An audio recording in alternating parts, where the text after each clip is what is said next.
Quando a gente vai ouvindo as informações de bastidor, de pensamento, de formação do time, eu particularmente gosto dessa fase em que o técnico está construindo, em que ele está montando. Eu acho interessante também porque você vai entendendo a concepção.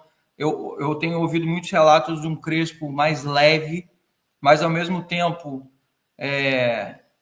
com o mesmo grau de rigidez e cobrança. Venho sinalizando aí nas lives, e assim, eu acho que o mais legal das lives de todo dia, eu sempre reforço isso, é quando você passa uma informação há 10 dias atrás e depois você começa a ver as informações se concretizando. Por exemplo, os 3 zagueiros, depois o meio-campo, os alas, o Oscar centralizado, o Luciano de segundo atacante, o Rian, por exemplo, ontem, que foi uma informação que a gente tinha dado lá atrás do Rian, está sendo testado também como um segundo atacante, para não ter que ficar tão enterrado dentro da defesa. Também jogou ontem como segundo atacante junto com o Gineno. O Luan, que é uma outra notícia que a gente teve chances ontem no jogo treino. O Luan, por exemplo, jogou mais que o Bobadilha ontem. O Luan ontem teve mais minutagem do que o Bobadilha. Pode ser um indício de uma saída do Bobadilha? Pode. Mas também mostra que o Crespo está dando, sim, oportunidades para o Luan, como ele não estava tendo antes com o Zubeldia. O Negruti teve uma boa minutagem no jogo treino. O Patrick teve menos minutos, mas entrou. Então, assim, mostrando para você, óbvio, o Ferreirão teve bastante tempo, o Luca, o Crespo está gostando muito do menino, o Luca está ganhando um espaço enorme, ele está tendo muito espaço com o Crespo. E vários jogadores que em tese estavam esquecidos, né, estavam no ostracismo.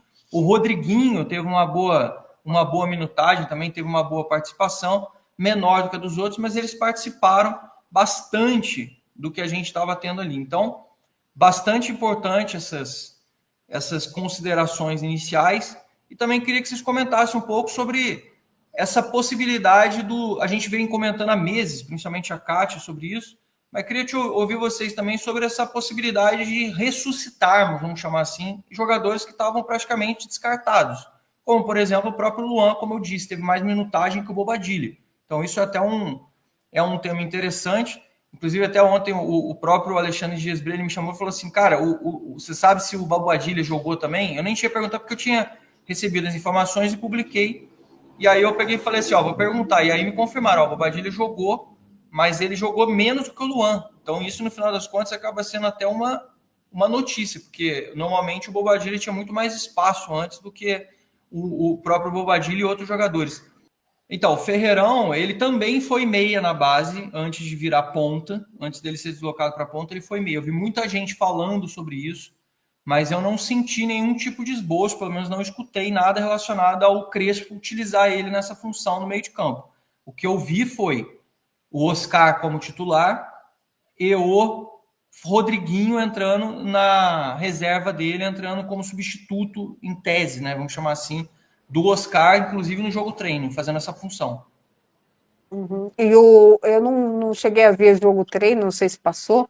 O Ferreirão acabou tendo boas oportunidades ou acabou perdendo espaço? Ele não entrou como titular, ele entrou como um reserva, mas entrou e teve uma boa minutagem. Uhum. Isso é bom, né? Na verdade, a gente vai ter que ver com o decorrer do tempo. Mas, assim, o Crespo é um excelente treinador, né? Eu confio totalmente nele, nas indicações dele. E eu acho que essas posições é o que a gente precisa, né? Não tem muito o que tirar. Boa.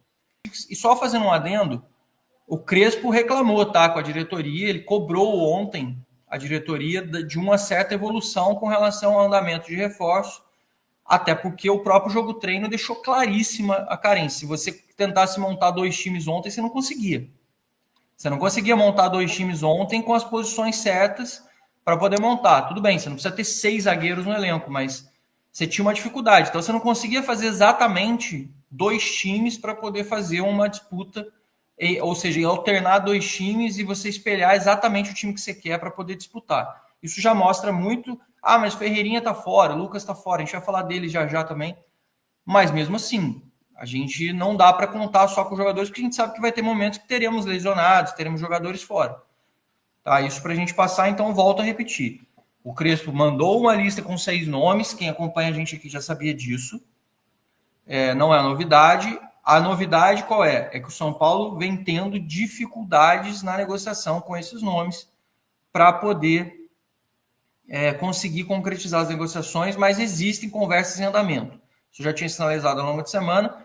O São Paulo vem conversando tanto com nomes que o Crespo indicou, como com nomes que o Scout sugeriu e ele também deu ok. Ele falou, tá bom, esses nomes me interessam, pode conversar e pode buscar. Esperamos que a gente tenha mais avanços nos próximos dias sobre nomes de contratações e que comece a pipocar uma nova informação aí.